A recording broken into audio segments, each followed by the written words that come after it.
আপনি কি family card শুমারি 2026 এর তথ্য সংগ্রহকারী পদে আবেদন করছেন বা আবেদন করতে যাচ্ছেন?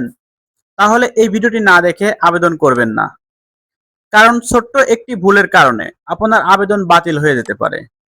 আজকের ভিডিওতে জানাবো এমন 10টি সাধারণ ভুল যেগুলো এড়াতে পারলে আপনার আবেদন আরো নির্ভুল হবে। তো চলুন আর কথা না বাড়িয়ে শুরু করি মূল ভিডিও।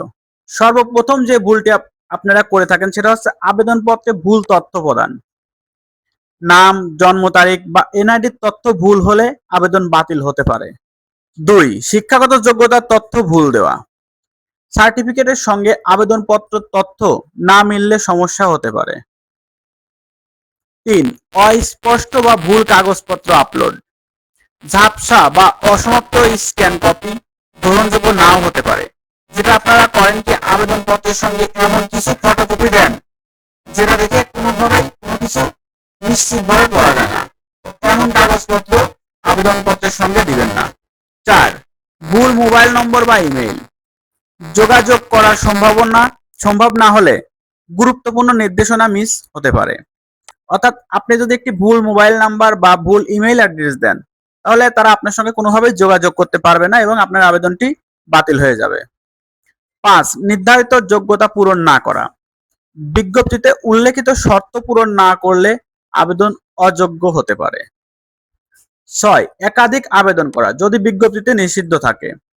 একই ব্যক্তি একাধিক আবেদন করলে বা বাতিল হওয়ার ঝুঁকি থাকতে পারে। অর্থাৎ যেমন এই যে ফ্যামিলি কার্ডে 2টি পদের নিয়োগ বিজ্ঞপ্তি প্রকাশ করেছে, তার মধ্যে একটি রয়েছে তথ্য সংগ্রহকারী আর একটি হচ্ছে সুপারভাইজার। আপনি যদি একাই 2টি পদে আবেদন করেন সেক্ষেত্রে আপনার আবেদনটি বাতিল হতে পারে। 7. সময়সীমার পরে আবেদন। নির্ধারিত সময় শেষ হলে আবেদন সাধারণত গ্রহণ করা হয় না। 8. অসম্পূর্ণ আবেদন সাবমিট করা। আপনার যে আবেদন ফর্মটি রয়েছে সেই আবেদন ফর্মে যদি সবগুলো ঘর পূরণ না করেন, কিছু অসম্পূর্ণ রাখেন, সেক্ষেত্রে আপনার আবেদনটি বাতিল হয়ে যেতে পারে। 9. ভুল জেলা বা উপজেলা নির্বাচন। আবেদনপত্রের ভুল এলাকা নির্বাচন করলে পরবর্তীতে জটিলতা হতে পারে, এমনকি আপনার আবেদনটি বাতিল হয়ে যেতে পারে। 10. অফিসিয়াল নির্দেশনা না পড়া। অনেক আবেদনকারী বিজ্ঞপ্তি না পড়েই আবেদন করেন, ফলে শর্তভঙ্গের কারণে আবেদন বাতিল হওয়ার সম্ভাবনা তৈরি হয়।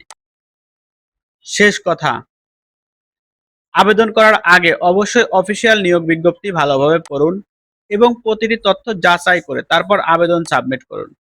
মনে রাখবেন, আবেদন বাতিল হওয়ার সম্ভাবনা কমানোর সবচেয়ে ভালো উপায় হলো সঠিক ও সম্পূর্ণ তথ্য প্রদান। এই ছিল আজকের ভিডিও কেমন হলো অবশ্যই কমেন্ট করে জানাবেন। আর এই ধরনের ভিডিও পেতে অবশ্যই চ্যানেলটা সাবস্ক্রাইব করে সাথেই থাকবেন। ধন্যবাদ।